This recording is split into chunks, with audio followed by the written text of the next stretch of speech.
Hey there, friends. Welcome back to another episode of the Bible in Life podcast. As always, my name is John Whitaker, and we are starting something new here on the Bible in Life. And since the beginning of this podcast 6 years ago, it's pretty much always been just me with occasional interviews and guests on the show. But I've been feeling for a while like I wanted to kind of change it up, breathe some fresh life into this podcast. And part of that was I'd really love to have a conversation partner. I just think it'd be helpful. So, beginning on this episode, we are going to have a co-host, a friend of mine named Steven Norris, who has really been here since the beginning. He just hasn't been seen or known since the beginning. He's the one that helped build the John Whitaker .net website. He's helped upload podcasts, taught me a lot about some of that sort of stuff. So he's been around and been a part of this ministry since the beginning. But beginning today, he's going to help us have a good, effective conversation here on the Bible in Life. So with that, welcome to the Bible in Life, Steven. Thank you, John. Glad to be here. Yeah. And just for our audience, you are a elder here in town in Boise and at a local church, and graduate, or not like with a degree, but you attended for a while at Boise Bible College where I taught. That's how we got connected, and so become friends over the years. And you've been a huge help to me, and hopefully in some way I've been a help to you. Yeah, absolutely. Definitely. Yeah. So Stephen's been reading this book that was around the topic of discipleship and disciple making. It's a book I myself had recently read as well. And we just thought that'd be a good place to start kind of this new venture on the Bible in Life, is just have some conversations about something that really is at the heart of what has lain behind the whole podcast since the beginning, and that is discipleship and living as disciples, being disciples. And so much of our conversations on this podcast have revolved around that. And so it was like, well, he's been reflecting on that book a little bit, and obviously that's a huge passion of mine. So I thought, let's start there. Let's just talk about discipleship, disciple making, and reflect on that, as well as any insights from this book that Stephen is currently reading. So we wanted to begin that by really talking just about what is a disciple. What does it mean to make disciples? When we talk about discipleship, what in the world are we even talking about? And for me, the key passage on that, at least one key passage that I think really clarifies what we're talking about by way of discipleship and disciple making, being a disciple, comes out of the Gospel of Luke. And the reason I think this is so important is because maybe you've experienced this as well, Stephen. In my church experience and my conversations with people, it seems like there's just a lot of different opinions about what a disciple is or what it means to do discipleship. Have you encountered any of that at all yourself? Or I have.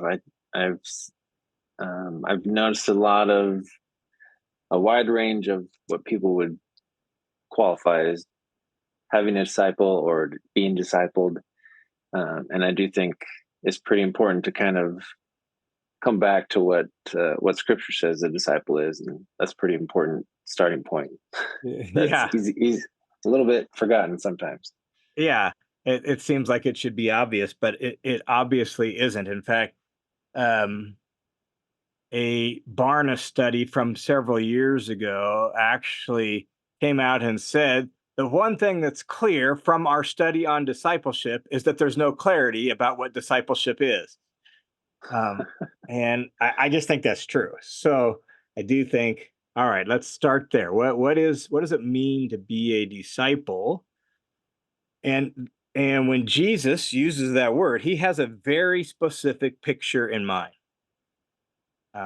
Typically, when I'm in a large gathering and I ask the question, what's a disciple? And people shout out their answers, I'll get things like a learner, an active learner, a student, these sorts of things are what people usually say, which are bad.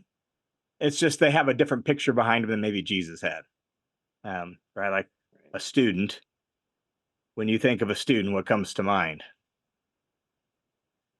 Yeah. I think in today's day and age, we've changed what student means compared to maybe what Jesus would have said a student is, right? Yeah. Yeah. Back in the rabbinic world. Yeah. And for us, it's, sitting in a classroom, listening to lectures, writing down notes, doing homework, passing a test, getting a grade. We're done with that class. We've passed it, right? Yeah. A few hours a And day. yep. Yeah, exactly. A few hours a day, right? Very different. No, that's good. And we rarely, if ever, you know, sitting in your freshman biology class or whatever, you rarely think, man, my goal here is to become just like my biology teacher, right? Right. We just don't think of that in terms of our student situation. But with that in mind, then here's this passage out of Luke chapter 6, Jesus speaking. He's got his disciples in the front row, his apostles, newly minted apostles, really. And then he's got a bunch of other disciples around him, and then a crowd of would be disciples. And he just assumes a certain situation about discipleship and what it means to be a disciple. So he says this in Luke chapter 6. He says, a disciple is not above his teacher, but when he is fully trained, he will be like his teacher. And that's what he says. And that's his assumption, is that when a disciple is fully trained, when a mathetes, a student, learner, disciple is fully trained, how do you know when he graduates? How do you know when he passes the curriculum, right? How do you know when he's done? Well, he's fully trained when he's like his teacher. And that's kind of the student world, the educational rabbinic world that Jesus is operating in, is this goal of becoming like the teacher. And so whatever we think of when we think about being a disciple of Jesus, it has to involve this picture, because that's Jesus' picture. Um, Right. and and and for me, I just think then, as an individual Christian, but as well as like a pastor, in your case, even like an elder at a church, or in our churches, we really need then to crystallize, okay, so based on what Jesus assumes a disciple is, how could we summarize that in a way that would be helpful to people in our cultural context? Um, and so for me, that meant, okay, when I started working on that, it was like, well, how did that work in Jesus' world? When he says a disciple is like his teacher when he's fully trained, well, how did that training happen? How did that becoming like happen? And that's where that rabbinic process that you alluded to a moment ago really comes into play, where it's like, okay, they weren't just sitting in class for an hour a day, 3 days a week, and that was that. There was an intentional process of leaving behind the family farm, the family vocation, whatever it was, attaching yourself to whatever rabbi it was, right? So you like the way this rabbi taught the Torah, you admired his approach to life, and so you would uh, solicit him to join his rabbi school. And if he accepted you to be one of his Talmud in Hebrew, or Mathetes in Greek, disciple in English, if he accepted you as one of those, then you left behind the family business for however long, um, to to wander the hillside with this rabbi, and follow him around, listen to him teach, repeat back lessons, be quizzed by him, interact with all the other little group in your band of disciples, and watch him interact with people. And the goal wasn't just to know what he knew; the goal was to become what he was. That was the way the Right. process worked, right? And Yep. so that's the process of becoming fully trained, with the outcome then aiming towards being just like the rabbi. So with all of that in mind, then what does it mean to boil that down, I think, into a clear definition? And there's been lots of different attempts at that, and different ways to do that. I'm pretty sure that the church you're serving at, Stephen, has their own take on that. They have probably Do you guys have a pretty clear sentence of what it means to be a disciple over there at Hill City? Yeah, well, I'm sure we do. Um, if you put me on the spot, I won't be able to quote it, of course. Yeah, but that's fine because that illustrates why this is so important, right? Yeah. And I don't think most people, have that.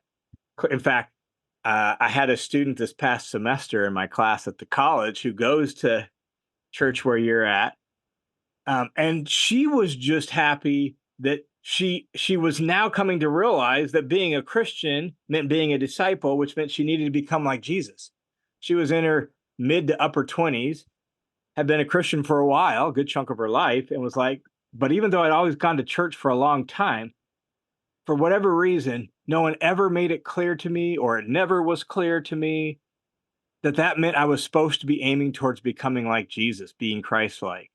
And so for the Mm. first time since the last year or two attending Hill City where you're at, she's like, I'm all of a sudden realizing that's what it means to be a Christian or a disciple. Is I need to become like Jesus. So maybe she didn't have the whole definition. You just couldn't state the whole definition that you guys use, but at least she got the target, right? And I think Right. that's a huge step in the right direction. So, but if we have a Yeah. clear sentence that can encapsulate kind of the process of being trained as well as the target, I think that really helps. Um, so here's the one that I've been using for the last handful of years that I find helpful. I would love to hear kind of your reactions to it. Okay. My statement is a disciple is someone who arranges their life to be with Jesus in order to become like Jesus. So those all those components I think are important. They arrange their life a certain way, right? They don't Hmm. go on with life as usual because that's what happened in the ancient world, right? You're going to leave behind the family farm, the family business. You're going to attach yourself to this rabbi for a time being. You're going to be around him with the aim of being with him. So they arrange their life to be with Jesus in order to become like Jesus. Short, simple little sentence that I think is fairly memorable, brings a lot of clarity to what we're talking about, and it allows you then to kind of amplify, I feel like, those different parts. But that's the one I've been using the last few years. I feel like it brings a lot of kind of, it crystallizes it, at least for me. I've seen it help some other people, just like, oh yeah, that makes a lot of sense. But yeah, what's your reaction to kind of that Yeah, statement? I think that's great. I really appreciate the arranges your life because it seems like one of the biggest detractors nowadays is that our lives are arranged for us, um, by our kids' sports or our work schedule or all the things that are happening in regular life. And people say, "Oh, I didn't have any time to do that," versus "I didn't make any time to do that." Yeah, And so it's a very intentional shaping and removing, subtracting, and making the effort to have your life shaped around something no, rather yeah, and than that, your life be shaped by all these random worldly things. yeah, no, and I think that's really an important insight is the adjustment, right? You can't just go on with life as normal. There's going to have to be some Yeah, subtracting of some things, some adding of some things, some doing some of the same things but doing them differently. Those sorts of yeah, things I think are really important. Um, yeah, yeah. It's very much on purpose type of living yeah, rather than a floating through the daily routines of life. yeah, It's got to be it's got to be very on purpose. yeah. I've also said many times in the past, you don't drift into discipleship. Yeah, That's that floating, right? You don't just float through life and yeah. And there's a life as ton of usual. analogies, for that. And when I used to be a financial coach, I would tell people that all the time with their finances that you don't accidentally end up with a big retirement savings. It's got to be, you have to subtract, you have to make things happen on purpose and be very intentional. Yeah, And, there's a lot of overlap with many things like that. yeah, yeah. So we arrange our life to be with Jesus Hmm. in order to become like him. So there's that on purpose living of arranging our life a certain way. And at the heart of that certain way is attachment to Jesus. That's the idea of the being with, right? That we live in deep attachment to Jesus and deep attachment to God, uh, Hmm. very relationally. And I think that even that has to be that's kind of the key intentional thing, right? We put practices and things in place that are going to help both foster an attachment, a withness, if you will, as well as um, further or deepen, maintain that connection with Jesus, just like in any other relationship, right? Yep. Uh, I've been married, just celebrated our 35th wedding anniversary a couple weeks ago. Um, It's you awesome. know, which is a very long time. But I mean, at different stages of our life, we've done different things to maintain the relational connectedness, and I think Hmm. same thing with Jesus, right? Like you're not going to stay connected to Jesus without doing certain relationally intentional things and certain spiritual practices that help further that connection. Right. So, so there's the withness component, right? You got to be with him in Yep. order to become like him. I do think that needs some clarity. Like when you hear become like Jesus, I guess what comes to mind or what do you think with that? Yeah, I think, I mean, as Jesus was taking off and leaving the Holy Spirit behind with us, um, we have the fruits of the Spirit, and so those are obviously of God. And Jesus talked a lot about fruit, and so those are the things that come to my mind. Are the fruits of the Spirit means that you are becoming like Yeah. Jesus when you start to see those things growing in your life. Yeah, no, that's a good example. The fruit of the spirit, as a category, they're character traits, if you will, right? They're virtues in the older language. They're internal virtues or character traits that manifest themselves in very clear ways externally. And so, one of the ways we're becoming like Jesus is by the character of our inner life that shows up in our outer behaviors is substantially like His. Right? So there's more love that has grown within our soul, and thus we do more loving things. There's more joy that has settled in our inner being, and therefore that manifests itself in the way we interact with others in joyful, winsome sort of ways, right? There's more peace in our inner being that manifests itself also in shalom and harmony in our relationships and all those sorts of things. So one way when we talk about becoming like him, one of the ways that manifests itself is in the character of our life. Our character changes. Yep. So for me, before I was a believer, my sister used to swear I was going to grow up to be a murderer. Wow, that's a I let her bold down. prophecy. I know. I let her Thank down. goodness. Yeah, thank goodness is right. But the reason she did that was because I had such a violent temper as a 8, 9, 10, 11, 12, 13, 14-year-old kid and young teenager, I had a real temper. I had a lot of anger and I had a lot of temper, and I'm sure we Yeah, could psychoanalyze that and figure out reasons why, but but she put you on that road. yeah.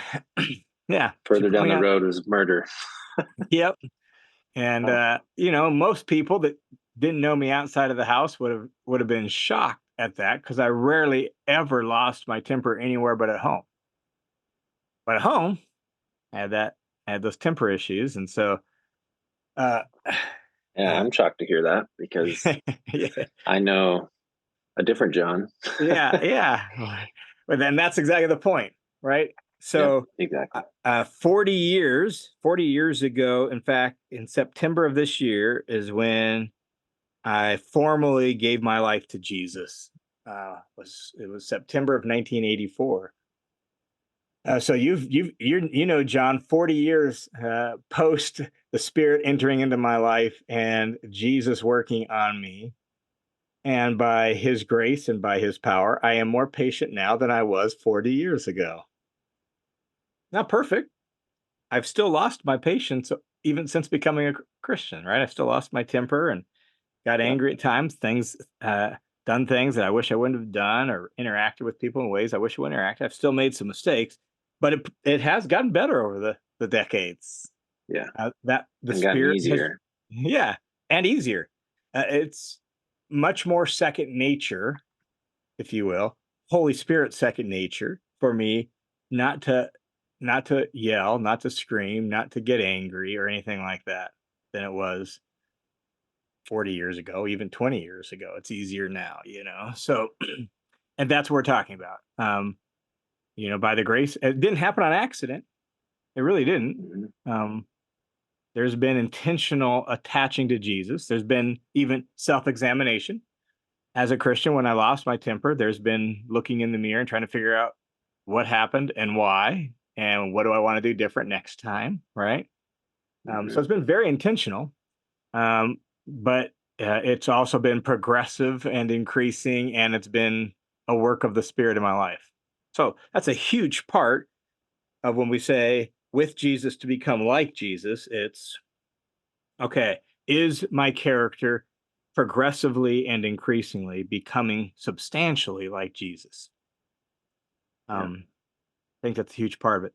The other component that I think is really important to the like Jesus is sort of the, if you will, missional component, that our holiness is missional.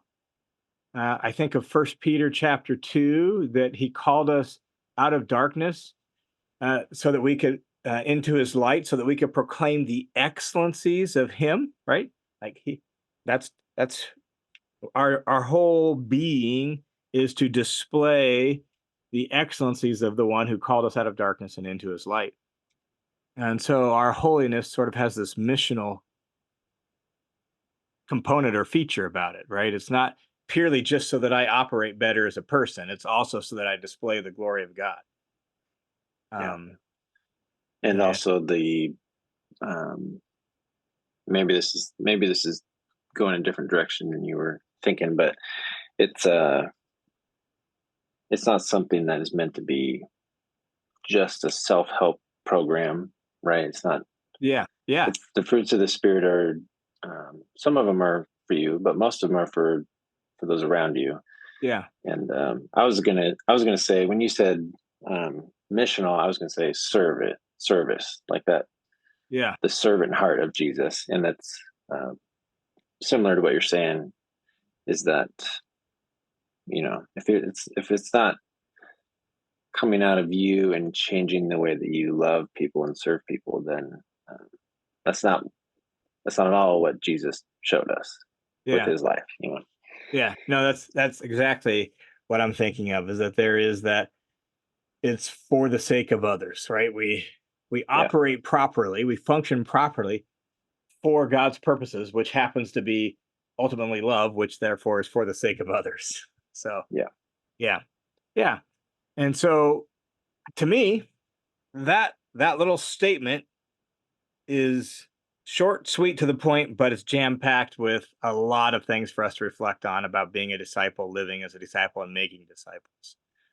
yeah. Um, and And if I could add one other little thought, is that the the becoming like Jesus.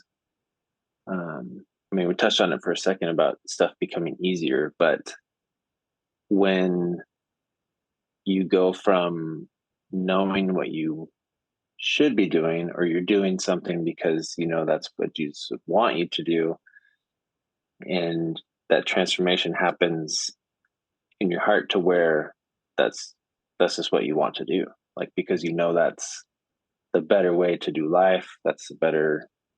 It's actually what you want to do. It becomes your innate reaction. yeah, And so that's kind of the full transformation, I think, is when those things come from trying to get better at whatever fruit you're trying to grow, and you might grow those for a long time, but they might not be natural. But then at some point you look back and you realize that that's your natural instinct now. yeah, yeah. No, that's really good. I think of C.S. Lewis. He basically said, that living as a disciple and trying to become like Jesus is like playing dress up. You're putting on these clothes until finally you grow into them, and now they fit. All right, like Exactly. Yeah, yeah, that's great. yeah, Haven't heard well, that. yeah. I think it's in Mere Christianity somewhere, and it may be a slight paraphrase based on how I recall it, but Yeah, something no, like like that. I'm sure it means the same thing. That's great. Yeah, I like I that a also lot. think of Augustine's comment, which may be a good place for us to kind of wrap up this initial conversation on this. But his when you become fully trained, when you become genuinely mature, what you were saying is now you're increasingly not only doing what Jesus would do, but you're wanting to do what Jesus would do. It's just who you are. I Right. mean, in fact, you don't even think about it. It's so second nature. It's almost intuitive. It's who you are, right? So Augustine famously said, "So what we really want to help people do is love God and do what they want, Mm. because Once they're when you, fully trained. yeah, once you're fully trained, when you fully love God, your wants will be His wants, and you'll Yeah. do what He would do, and that's ultimately what we're after." As an individual follower of Jesus, that's what I want. I want to become that kind of person, but also as gatherings of Christians, churches, right? That's what we should be inculcating in each other, working towards with each other, fostering. That should be the environment we cultivate in our churches, and all of that is how can we cultivate an environment where this is just what is assumed will happen, and the systems and the structures and the practices that we've put in place routinely and regularly, we see that happen. We see people becoming disciples who are fully trained and thus like their teacher, meaning they're like Jesus. And that's why I think Yeah. that definition is so helpful, because it just says, okay, this is everything we do is going to everything. This is going to be the filter for everything we do as a church, as well as in my individual life. It becomes sort of the game plan for my life as well. Yeah. That's really good. I like that. I wrote that down while you were saying it. That's good. Yeah. All right. Why don't we wrap up this conversation here, and we will carry on in our next conversation with further thinking about this whole topic of disciple making and discipleship, with some key components that we want to dive into a little bit deeper. All right. Thanks for tuning in to this episode of the Bible and Life podcast. I pray that this discussion was helpful to you as a follower of Jesus, both for yourself, but also for helping other people follow Jesus well too. The Bible and Life is a listener-supported, crowd-funded Bible teaching ministry that's made possible by the generosity of tons of folks just like you. So if you're one of those who have supported this ministry or continue to regularly support this ministry, thanks a ton. God is using your generosity to make a difference in the lives of people all around the world. And if you've been blessed or impacted in some way by this ministry, would you prayerfully consider joining the team of supporters? Easiest way to do that is to go to johnwhitaker.net, click the Give button, and it'll redirect you to my page with World Family Mission, where you can set up a one-time or a recurring monthly donation. Thanks a ton for your support.